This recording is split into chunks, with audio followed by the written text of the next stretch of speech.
Coming up on The Disturbance, it's a day of messes, if you will. First, we've got Ben Simmons and the Philadelphia 76ers. Really, honestly, this is how this is all going to go down, Mr. Simmons. Are you really going to just decide to walk away from $33 million? I've got that, plus some thoughts on the whiny one in Aaron Rodgers, the dysfunction that is Carson Wentz's body, and I will tell you which National Football League coach I think is going to get canned first. I've got all of that, and trust me, a whole lot more coming up on The Big Show today. Live and on tape from the heart of Silicon Valley, this is The Disturbance, hosted by Dave Daba. Now to the host, who can't stop ripping on players, coaches, and unbelievably bad front office management, Dave Daba. It is Wednesday night, September 22nd. I'm Dave Daba, and thanks so much for tuning into The Disturbance today. Now, as I said in the opening, we've got a lot to cover on the show. And we will get to which National Football League coach I think is going to get canned first. But before that, let's start out with the news of the day, which is out of Philadelphia, Pennsylvania. And yes, I am not talking about Jalen Hurts and the Philadelphia Eagles as they go into Dallas on Sunday Night Football and most likely will lose that game. No. I am actually talking about the dysfunction that is Ben Simmons and this Philadelphia 76er organization. Now, as we all know, Ben Simmons wants out of Philadelphia. Ben Simmons has 4 years left on his contract. That's right. If you're watching the simulcast, I'm holding up 4 fingers. 4 long years left on his contract. He is set to make $33 million this year. I'm just saying, like, Ben Simmons needs to gut it up and stop this silliness. I understand that Ben Simmons wants to be traded. I understand that Philadelphia would prefer not to trade Ben. But if they are going to trade Ben Simmons, they want to get as much value back as they can possibly get. The way this has all worked out in the offseasons has been an utter disaster for all parties involved. So much so that poor Doc Rivers, the head coach of the Philadelphia 76ers, went on a little bit of an uncomfortable media tour today, basically hitting a couple different media spots, saying the same thing, that he gets along with Ben Simmons and he wants Ben Simmons back and believes they can get over any of their differences that they currently have. I even saw him go to the Sean Elliott card. For those of you that don't remember, Sean Elliott at the time was a member of the San Antonio Spurs. Sean Elliott was then traded to another team and then failed the physical and then had to go back to the Spurs and then ended up winning a ring. Doc Rivers actually went to the Sean Elliott card today. That is how desperate he is to get this situation taken care of. Look, I think if the Philadelphia 76ers thought that there was a good deal on the table, they would actually take it. But the reality is all of the other basketball teams in the National Basketball Association that have any interest in Ben Simmons at this point understand that Philadelphia is not playing with a full deck of cards. They feel like they can get Ben Simmons at a severely discounted price right now, which is why Portland, a team that's just hovering in and around the playoffs year in and year out, and I always say this about the National Basketball Association, nothing wrong with making the playoffs. Portland would like to try to upgrade its team, and they believe that Ben Simmons is a upgrade. And they actually do have a couple pieces of the pie that could secure them Ben Simmons at a undervalued level. 50-60% of Ben Simmons value they can come up with. They cannot come up with what Ben Simmons is really currently valued at. Same thing can be said about the Minnesota Timberwolves, who would also love to have Ben Simmons on their team. Now, let me take this from the love of basketball perspective. If you are an NBA player like Ben Simmons, and you just bought a $20 million palace in Calabasas, California, you are basically set for life financially as long as you do a good job managing your money. Diversify, Ben. So assuming that Ben, who has an excellent agent and excellent representation, is taking care of his money, he doesn't need another dime for the rest of his life at this point. That being said, you still have so much money on the table, and you should never walk away from money, especially when it's $33 million a year, Ben. It makes no sense from a financial standpoint. That's why I believe that either Ben Simmons will get traded, or before the start of the season, similar to what Jimmy Butler did with the Minnesota Timberwolves a couple years ago, Ben Simmons will show up and will be a member of the Philadelphia 76ers this year. Look, nobody else is saying that.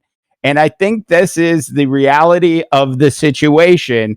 That is a lot of money to walk away from. As for the Philadelphia 76ers, I understand that Doc Rivers believes he can get to an Eastern Conference Finals and believes he could win the NBA Finals if Ben Simmons is on his team. And it makes sense. He's such a good defender. And we miss so much of that just when we concentrate on his inability to shoot, his inability to make clutch free throws, his inability to make free throws that aren't clutch. So there are some very major holes in Ben Simmons' game. He still brings so much to the table when you consider what a great defender he is and what a strong leader on the court he can be, and how he is such a good player distributing the basketball to other players on your team. Trust me, the Portland Trailblazers, the Minnesota Timberwolves, and just about any other team in the NBA is better off having Ben Simmons on their team, even if he can't make a clutch free throw. So it is in Philadelphia's best interest to figure out how to patch things up with Ben in order to get the highest value for Ben Simmons as the season begins to tip off. All right. Okay, three other quick stories to cover on a Wednesday night. Carson Wentz, Aaron Rodgers, and my which National Football League coach I think is going to get canned first this season. Let's kick off really quickly and talk about Carson Wentz. Now, Carson Wentz has not, I repeat, has not been ruled out of this Sunday's football game. However, I doubt that Carson Wentz is going to play. Now, if you think back to when this deal was made to bring Carson Wentz to the Indianapolis Colts, if you think back to that, Frank Reich basically said he's gone out on a limb to bring Carson Wentz in. And I have to tell you this right now. If you look at Carson Wentz over the last 3 years with the Philadelphia 76ers, only one word comes to mind.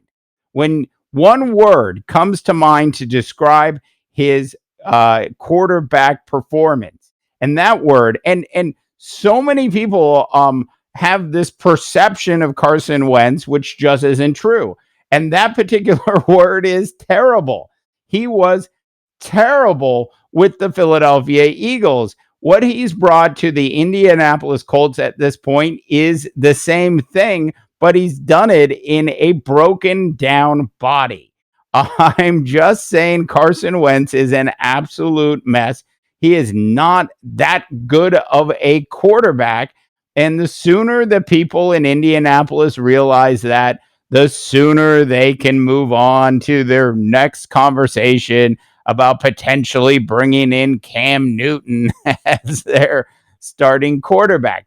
This was supposed to be one of the best teams in the NFL this year, and it's going to turn out to be a rebuilding season for this Indianapolis Colts team. And a lot of the blame has to go to Frank Reich and to Carson Wentz. Carson Wentz, I believe, can still be a decent quarterback in the National Football League. He needs to change who he is as a quarterback. And based on what we've seen through the first couple weeks of this season, we are simply just not seeing that as Carson Wentz continues to try to win the Super Bowl on every single play. And I know you know what I'm talking about. Moving on. Aaron Rodgers is so fantastic. Absolutely. I'm a Minnesota Viking fan first, and I stay super objective when we do these disturbance podcasts, or I attempt to stay super objective when we do these things. And I try not to bash on the Green Bay Packers. And I try not to pick on too many players, but I have to say this. I mean, like when you look at look at what Aaron Rodgers has been giving the media for the last 6 months, it's absolutely fantastic.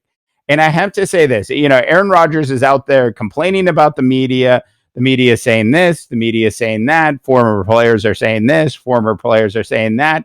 And all Aaron Rodgers is doing is adding fuel to the fire. In fact, he's the one that actually lit the fire in the first place. Look, I'm not saying it's bad. I'm just saying it is what it is. So when you see Aaron Rodgers give an interview, and when Aaron Rodgers starts to complain about something, when Aaron Rodgers is complaining about this, or he's complaining about that, or whining about this, or whining about that, you have to understand that is not the media pushing him to do that. That is stuff coming out of Aaron Rodgers' own mouth. Look, I think in a lot of cases, this is intentional by Aaron Rodgers trying to deflect some of the inefficiencies of the team that he's currently playing for. I believe Aaron Rodgers absolutely wants out of Green Bay, like Ben Simmons wants out of Philadelphia. At least Aaron Rodgers did the right thing, Ben, and he went back to Green Bay, and he's going to stick it out at least for this season. That is what true athletes do in their sports, and you've got to give Aaron Rodgers a lot of credit. Look, Aaron Rodgers looks so much better in week 2 of the National Football League season. It'd be really easy to overreact to how good he looked when you consider he was playing the Detroit Lions. How many playoff wins have the Detroit Lions had in the last 50 years? I think the answer to that question is 1. I'm just saying, as much as I like Dan Campbell, the Detroit Lions are a ways away from, I think, winning a lot of games in the National Football League this year. Once again, totally entertained. Love the fact that Aaron Rodgers has so many weekly media obligations in front of him, because, week in and week out, there'll be more blotter to talk about. But I have to say this. This is not the media's fault. This is what Aaron Rodgers wants us to be talking about. All right. Finally today, there are a lot of football teams that have started this season off pretty sluggish, which is the way a lot of football teams start off many seasons. They start off really sluggish. And I do a different podcast once a week called Gods of Odds with Brad Hoysef on this particular channel. And we cover all sorts of things. And we've, sort of off the air have talked about some of the coaches that we believe are actually going to be on the hot seat. this coming year.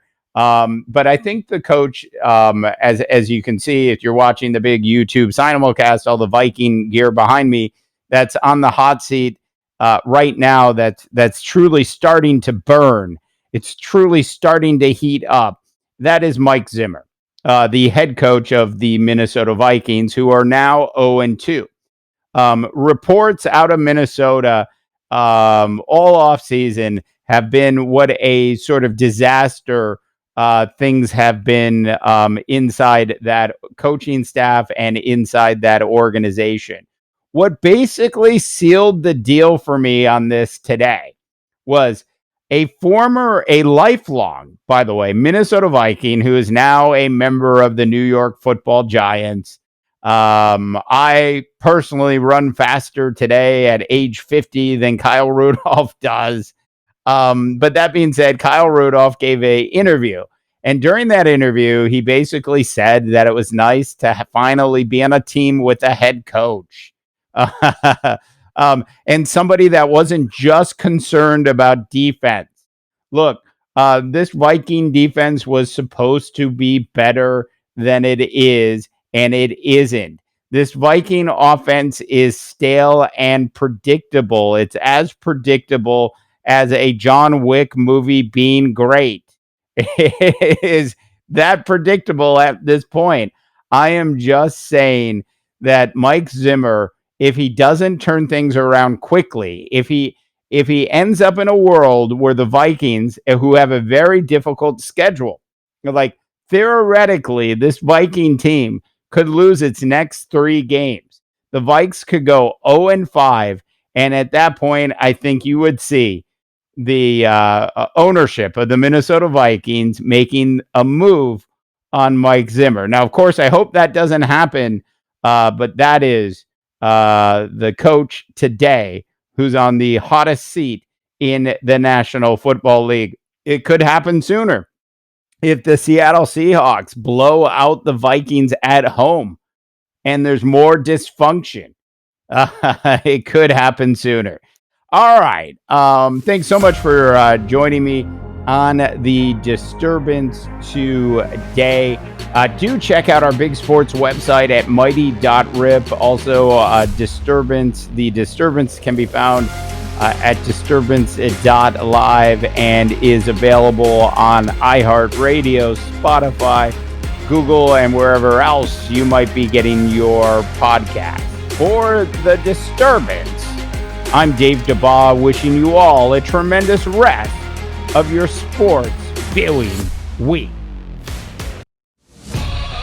The Disturbance is a production of the Mighty Rip Podcast Network. For more witty, 100% independent sports coverage, check out our big website at mighty.rip. Okay, go ahead and kill the music now.